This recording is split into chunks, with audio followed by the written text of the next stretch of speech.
The phone rang at 11:52 p.m. I nearly missed it. I'd fallen asleep in the recliner with the television murmuring in the background, my right shoulder aching from a fall I'd taken earlier that evening. When I saw the name on the screen, my stomach dropped before I even answered. My son. I picked up on the third ring. Dad? His voice was tight, strange. Not like him at all. Michael, what's going on? Silence. Then quieter. Dad, why are you trending on Facebook?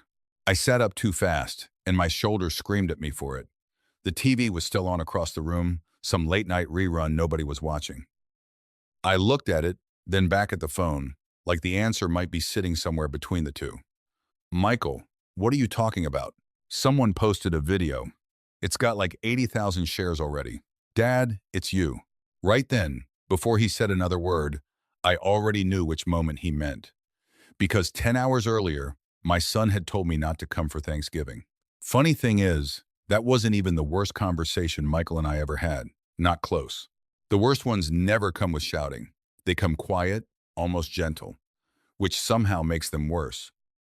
4 days before that phone call, I was sitting at my kitchen table in Tulsa, Oklahoma, sorting through mail I didn't feel like opening, trying to convince myself that retirement was supposed to feel this slow. My house had been quiet for 11 years, ever since my wife Carol passed. You learn to live around that kind of quiet. You cook for one. You leave the porch light on out of habit more than necessity. You talk to the dog until the dog's gone too, and then you just talk to the walls, and eventually you stop noticing you're doing it. My son and my 2 grandkids were the only real light left in my life, or so I'd thought. I still remember teaching Michael to shoot free throws in our driveway until the streetlights came on. I remembered sitting through 2 of his weddings, one that didn't take, and one that, so far, has. I remembered helping him move into his first house, then his second, then helping him fix the water heater in that second house more times than either of us wanted to admit. That's what a father does. At least that's what I always believed. My phone rang that Tuesday afternoon. Michael's name lit up the screen, and I smiled before I even answered. Hey, son. Hi, Dad. Something in his tone was off before he even finished the greeting. You learn to hear it. Doesn't matter if your kid is 9 or 39, you just know. Everything all right? Yeah, he said. Too quick. Then nothing. I leaned back in my chair. Michael? What is it? A pause stretched out long enough that I heard him breathing on the other end. Finally, he said it. Denise's parents are hosting Thanksgiving at our place this year. Denise, his wife. Her parents, Roger and Pam, had moved to Tulsa about 4 years back, right after the wedding, and ever since then it felt like they were auditioning for a role nobody had offered them. Roger wasn't cruel. He wasn't the villain type. He was just the sort of man who couldn't sit through a conversation without steering it back toward himself. Somebody mentions a hunting trip. Roger shot a bigger buck. Somebody talks about their grandkids' grades. Roger's grandkids were reading 2 years ahead. It wore on you slow, like water on stone. Still, I kept it civil. For Michael. Always for Michael. Okay, I said. What time should I get there? The line went quiet, and that quiet told me everything before he opened his mouth again. Dad, he stopped. Started again. Roger and Pam think it might be easier if it's just immediate family this year. Trying to make them feel more settled, since they don't have much family nearby. I didn't answer right away. I looked out my kitchen window at the maple tree in the side yard, the one Carol planted the year Michael was born. Half its leaves were already down. Dad, you still there? Yeah, I said. My voice came out smaller than I meant it to. Yeah, I'm here. Please don't take it personal. That almost made me laugh, because there was no other way in the world to take it. But I could hear the discomfort under his words. He already knew what he was doing to me. He just needed me to hand him permission to keep doing it. So I gave it to him. I understand, son. Really? Sure. The lie slid out easier than it should have. We talked another minute or two about nothing that mattered, and then the call ended. I sat at that table a long while after, the refrigerator humming, the furnace kicking on somewhere behind the walls. I tried to figure out if I was angry. Truth was, I wasn't. Not yet. Mostly I just felt tired, the kind of tired that settles into your bones somewhere past 60, the kind that has nothing to do with sleep. The next day, I went out and bought gifts anyway. Because old habits don't care whether they're wanted. A model airplane kit for my grandson Caleb, who who was 9 and obsessed with anything that flew. A set of watercolor paints for my granddaughter Ruthie, who was 7, and drew on every surface in the house given half a chance. For Michael, I didn't buy anything from a store. Instead, over the next 2 nights, I sat at my dining room table putting together a memory book. 30-some years of photographs, Little League games, his high school graduation, the two of us gutting a deer his first time out hunting, both of us grinning like idiots even though we'd done everything wrong. Pictures he'd probably forgotten existed. By the night before Thanksgiving, the book was finished and wrapped, sitting on the passenger seat of my old Silverado. I told myself I was only dropping off gifts. No speeches, no standing on the porch waiting to be invited in, just one last thing a father does before he lets a day go by without him. Thanksgiving morning came in gray and cold, the kind of Oklahoma cold that gets into your knuckles. I woke early out of habit, made coffee, watched the Cardinals fight over the feeder in the backyard. I kept checking my phone, not because I expected Michael to call, but because some foolish part of me hoped he would. Maybe he'd changed his mind. Maybe he'd say, "Forget what I said, Dad, just come on over." The phone stayed quiet. Around 10, I loaded the gifts into the truck and drove across town to Michael's neighborhood, one of those new developments where every lawn looks cut with a ruler. I pulled into his driveway and just sat there a minute. Through the front window, I could see the shapes of people moving, hear the muffled sound of a football game already going. I imagined Caleb running around in his socks, Ruthie showing everybody a drawing she'd made. I almost got out, almost walked up and knocked. Instead, I carried the gifts to the porch and set them down careful. The memory book on top, no note, nothing dramatic. Then I turned around and drove home. The whole thing took less than 2 minutes and hurt worse than anything that quick has a right to. Back home, I ate a turkey sandwich standing over the sink and watched part of an old ball game I'd already seen. Around 4 that afternoon, my phone buzzed. Not Michael, a message from the Tulsa County Shelter Network where I'd been volunteering the past several years, driving folks to warming shelters whenever a cold snap hit hard. They needed extra hands. I texted back that I was on my way, because at least somebody out there could use me. The shelter was busy that evening, cots filling up faster than usual with the temperature dropping the way it was. I spent a couple hours hauling blankets, fixing a space heater that kept tripping the breaker, listening to an old veteran named Frank tell me about his time in Korea for the 3rd time that month. Around 8:30, I said my goodnights and started the drive home. The roads had gone slick, ice forming under a layer of wet snow nobody had predicted. About 20 minutes out, I saw hazard lights flashing at a strange angle up ahead on Highway 51. Got closer and realized a church van had slid off the shoulder and dropped hard into the ditch, tilted at an angle that made my stomach clench just looking at it. I pulled over, threw on my own flashers, called it in, then got out into wind that cut straight through my jacket. Inside the van, I could see people moving, mostly older folks, a choir group coming back from a rehearsal, near as I could tell. One woman was crying. A man near the back looked hurt, holding his arm funny. The driver, a young guy, was trying to keep everybody calm and not doing a great job of it. I climbed up into the van. "I'm Walt," I said. "Help's coming, just stay put." That much I'd learned from 31 years working line repair for the electric company. People can survive almost anything except not knowing what's happening. I moved through, checking on folks, and that's when I noticed a transformer on a leaning pole not 30 feet off, sparking every few seconds in a way that made the hair on my arm stand up. I told everybody loud and clear, nobody moves. Nobody wanders off toward that pole for any reason. The driver listened. Thank God for that.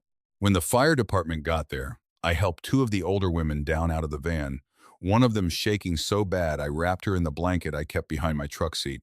She kept apologizing for being slow, and I told her she reminded me of my mother, which made her laugh despite everything. Then my boot caught a patch of black ice and I went down hard, my right shoulder taking the brunt of it, and for a second I couldn't get a breath in. A young firefighter hauled me up.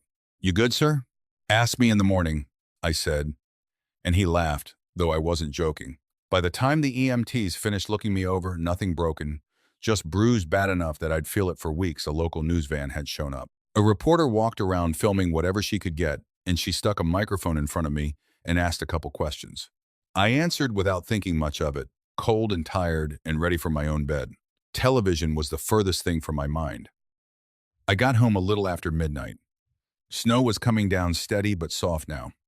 I peeled off my boots, lowered myself into the recliner, and my shoulder let me know exactly how it felt about that. The television was still going, some overnight local coverage of the weather. I closed my eyes for what I thought would be a minute. Then the phone exploded. Buzz, buzz, buzz. One text stacking on another. I figured something had happened to somebody in the family. Then Michael called, and I answered right away. Dad? His voice wasn't nervous this time. It was shaken. Michael, what's wrong? Long silence, and then I heard him, and he was crying. Dad, why are you trending on Facebook? I sat up. What? There's a video, it's everywhere. You were out there helping people. You got hurt and you didn't even call me. I turned toward the television just as the local station replayed the footage. There I was, next to the van, snow blowing sideways, looking a decade older than I felt. And I did feel old, standing there watching myself. Everyone's fine, son. That's what matters. But that wasn't what he was upset about, and I could tell. Then he asked, why didn't you tell me where you were tonight? I almost laughed, because 6 hours earlier he'd told me exactly where I wasn't supposed to be. Didn't think it mattered, I said, and that landed harder than I meant it to. Silence again. Then, real quiet, Dad. He didn't finish the sentence. Eventually we said goodnight, no apology yet, no explanation, just confusion hanging there between us. 2 minutes later, Denise called. My daughter-in-law rarely called me directly, so that alone told me something. I just saw the news, she said. Are you hurt? Nothing serious. A pause, longer than it needed to be. Michael's pretty shaken up. I imagine he is. She sighed, the kind of sigh people make when they realize a problem isn't going to just evaporate. Maybe give him some time. I hadn't planned on doing anything else. We said goodnight and hung up. 5 minutes after that, Roger called. I almost let it go to voicemail. Almost. Curiosity got the better of me. Whoa, quite a night, huh? Cheerful, like always. Like he hadn't heard a word about what had actually happened between me and his family that day. Apparently, I said. He went on about the storm, about how crazy the footage looked, about how the whole neighborhood was talking about it. Then, Michael feels terrible, you know. I didn't say anything. He didn't mean to hurt you. Still nothing, because whether he meant to or not had stopped being the point a long time ago. Eventually, Roger ran out of things to fill the silence with and hung up. I figured that would be the end of it. It wasn't, not even close. By the next morning, I had dozens of messages, old coworkers from the electric company, neighbors, folks from my church I hadn't heard from in years, all of them saying some version of glad you're okay. Around noon, a former coworker sent me a link with just 3 words. You seen this? It was a clip, 20 seconds, pulled straight from the reporter's interview. She'd asked me, standing there in the snow with my shoulder throbbing, do you have family waiting for you tonight? And in the clip, I gave her a tired little smile and said, not tonight. She looked surprised. No Thanksgiving plans? I shook my head. My son asked me to sit this one out. That was the whole clip. No bitterness in it, no accusation, just a tired old man telling the truth because he didn't have the energy left to dress it up. And people would not stop sharing it. The comments underneath filled up fast with strangers telling their own stories. Estranged kids, lonely holidays, parents nobody remembered until it was convenient. Local radio picked it up by that afternoon. A Tulsa Facebook group with 60,000 members was arguing about it by dinner time. I hated it, if I'm honest. And some small part of me understood exactly why it had caught on. Because loneliness after 50 isn't something men like me were ever taught to talk about. We talk about the cowboys, we talk about the weather, we talk about our knees. We don't talk about being left off the list.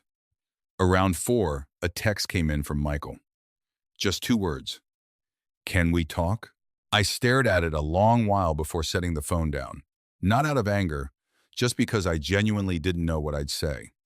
A few minutes later, a longer message came through. Dad, I found the memory book, the last page. My chest went tight because I knew exactly which page he meant.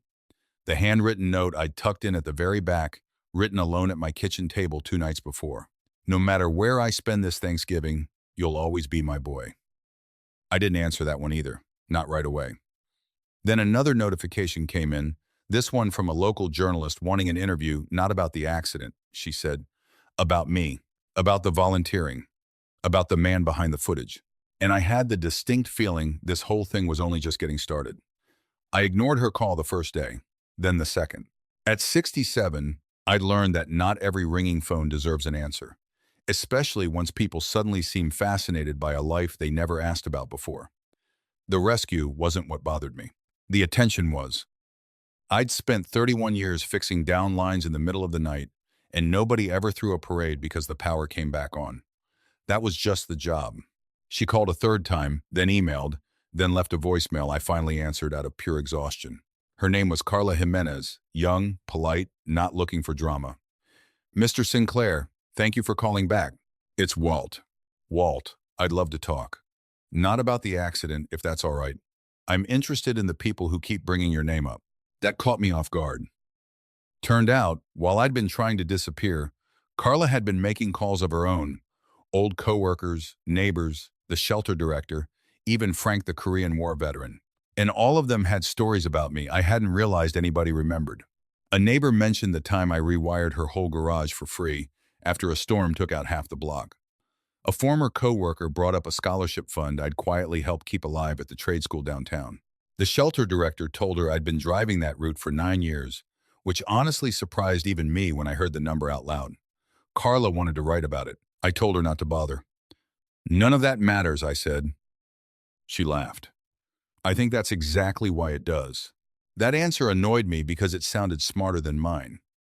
We talked for the better part of 40 minutes, and afterward I felt worn out in a way that had nothing to do with my shoulder.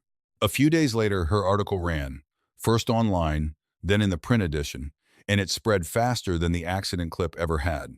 People, it turned out, liked reading about old men who mostly kept to themselves. Meanwhile, Michael texted nearly every day, small things, how's the shoulder, checking in. I answered, polite enough. But something in me had shifted, not spite.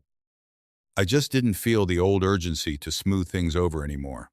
And for the first time in a long time, he seemed to notice. He called once while I was out in the garage, replacing a busted hinge on the storm door. Hey, Dad, you busy? A little. A pause. Can we get lunch sometime? Maybe, I said, and the word surprised us both. Because for 30-some years, my answer to Michael had always just been yes. Not long after, another story broke locally. This one built around several people connected to the rescue. And somehow Roger wound up on camera talking about what a wonderful family we all were, how close-knit, how important tradition was to them. Classic Roger. The trouble wasn't what he said. The trouble was what came right after, when the reporter turned to Michael standing nearby and asked, simple as anything, "Did your father always volunteer like this?" Michael hesitated. Just a beat. Most people watching probably missed it.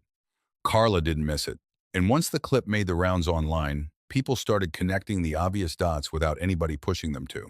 If everybody was so close, why had Walt spent Thanksgiving alone? Nobody in that family had a good answer, especially not Michael, especially not Roger. And for the first time since I'd known him, Roger looked uncomfortable in front of a camera. I can't say I hated seeing it. I can't say I loved it either. Both things sat in me at once, and I'd learned by then that's usually how it goes. A couple weeks after New Year's, Carla called again with news that the city was putting on a community recognition dinner. Local heroes of the season, volunteers, first responders, folks who'd shown up when it counted. My name, apparently, had landed on the list. I tried turning it down twice.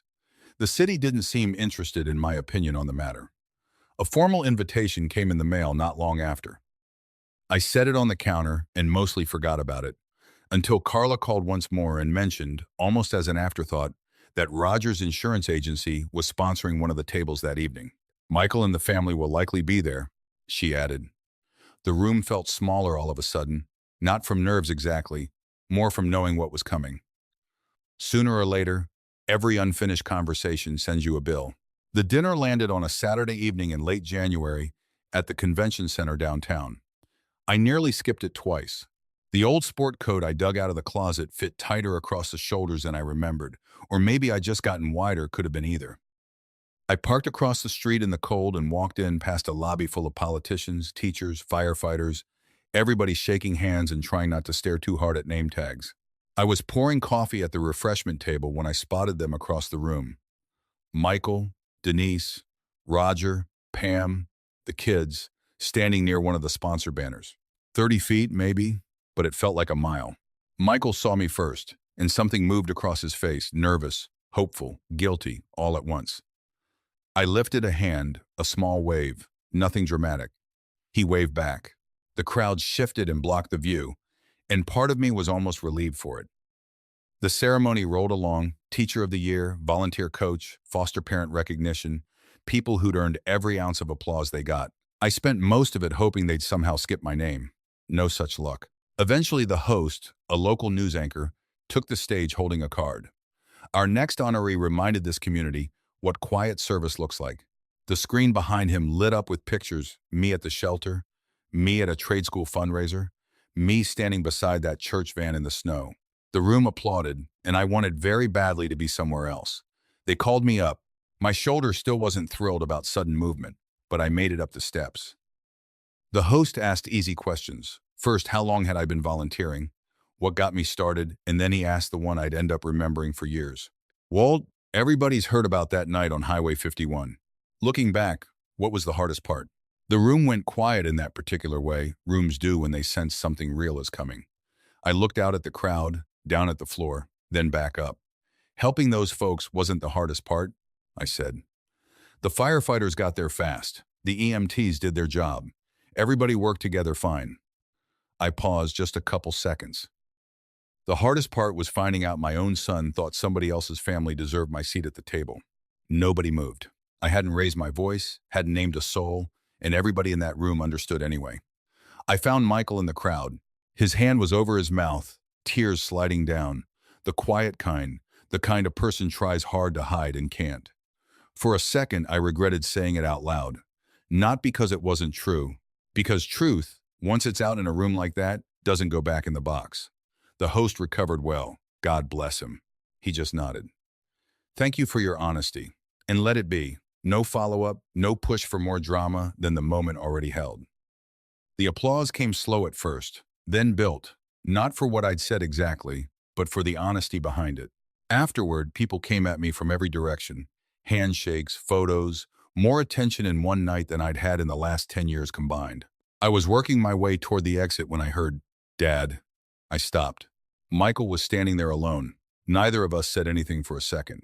Then he wrapped his arms around me the way he used to as a boy, the way he hadn't in years, and I hugged him back, because whatever else was true, he was still my son. When he pulled away, his eyes were red. "I'm so sorry." No excuses tacked onto it. No mention of Roger, no mention of Denise. Just those 4 words. "Thank you," I said. He looked confused. "That's it? What else is there?" More tears. Then, "Can we fix this?" I thought about it, longer than he probably expected. "Maybe," I finally said. Same word I'd given him weeks before. Not no, not yes. Maybe. Because forgiving somebody can happen in an evening. Trusting them again takes considerably longer, and Michael, to his credit, seemed to understand that without me spelling it out. We talked another quarter hour, calm, honest, no miracles handed out, just a start. When we finally said our goodbyes, I noticed Roger standing off across the lobby, not approaching, not trying to explain himself for once in his life. Might have been the wisest thing I ever saw the man do. Walking to my truck after snow drifting through the street lamps same as it had that night on the highway, something felt different, even if the story wasn't finished yet. People like their endings clean. I understand the appeal. Somebody apologizes, somebody forgives, everybody hugs, and that's supposed to be that. Real life doesn't work near that tidy.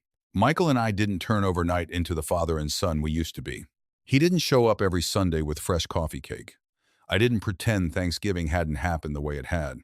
We moved careful, like 2 men crossing a frozen pond, unsure how thick the ice really was.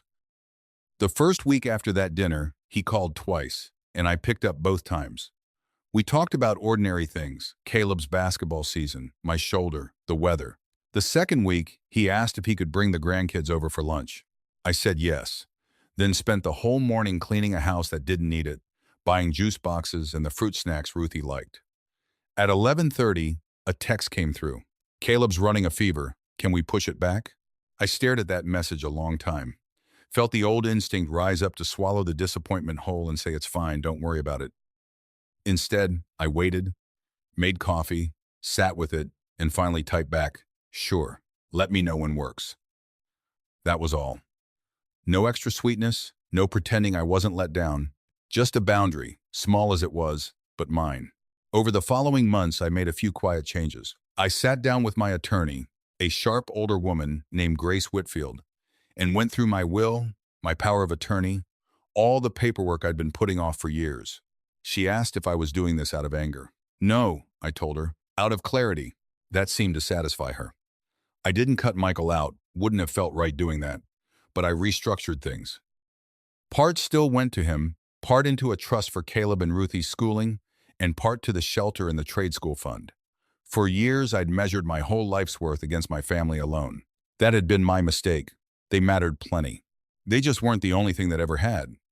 A month or so later, Michael asked for help with a down payment on a truck. In the old days, I'd have said yes before he finished the sentence. This time I asked what happened to the savings he and Denise had built up.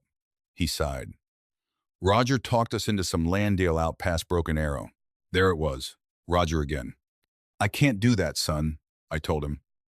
Silence then. You can't, or you won't? It's because I'm retired, and I need to stop fixing problems I didn't cause.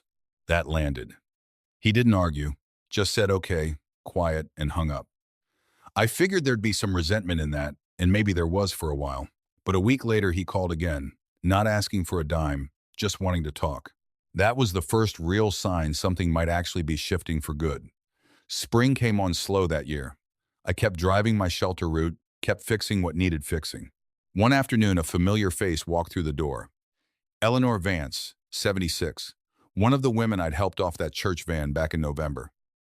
White hair, sharp tongue, the kind of posture that dared anybody to pity her. She pointed a finger at me. You? Me? Don't act surprised. You're the one who kept telling me to quit apologizing for walking slow. I laughed. You were apologizing an awful lot. She started coming by every week after that, not because she needed the help, but because she wanted to give some of her own. Michael met her eventually, and it was a little stiff at first, until Eleanor shook his hand and said, "Your father's stubborn, but he's useful." And Michael laughed, and so did I. And that laugh felt like a small repair. Not the whole thing, but something. By early summer, Michael and I were having dinner once a month. Just the two of us. No Roger, no Denise, no agenda. One evening over chicken fried steak at a diner out on Route 66, he said, "I think I was so busy trying not to upset Denise's parents that I didn't notice I was hurting you." "That sounds about right," I said, cutting into my food. He winced. I didn't soften it, not out of spite, just because a true thing said gently is still allowed to be true.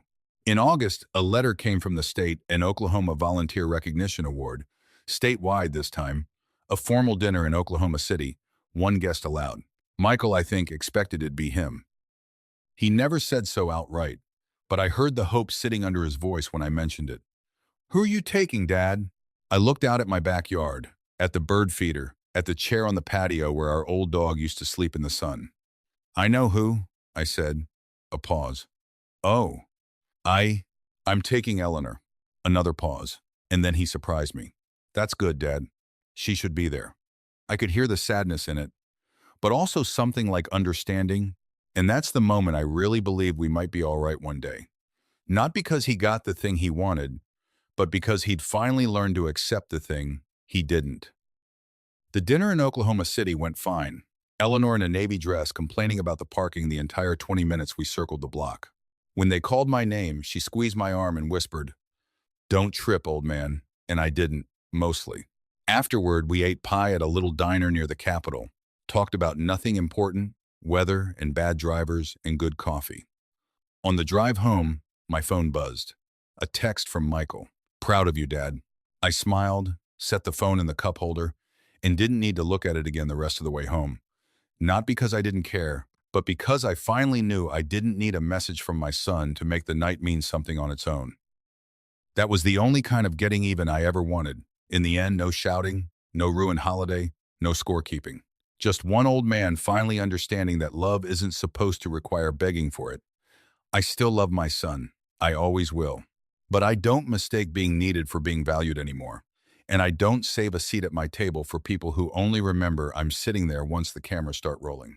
If somebody you gave your whole life to ever makes you feel like an afterthought, I hope you hear this the way I finally did. You still matter, whether or not they remember to say it. And if any part of this sounds familiar to you, tell your own story in the comments. Somebody out there tonight might need to read it. Sometimes the people we love don't see our worth until a stranger points it out first. And that's not a reason for bitterness. It's an invitation to stop waiting for applause before you value yourself.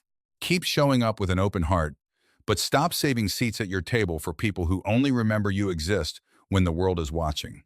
Love freely. Just don't beg for it. A small note for you. This story was written and fictionalized by AI purely for entertainment, though we hope its gentle life lesson still finds a warm place in your heart.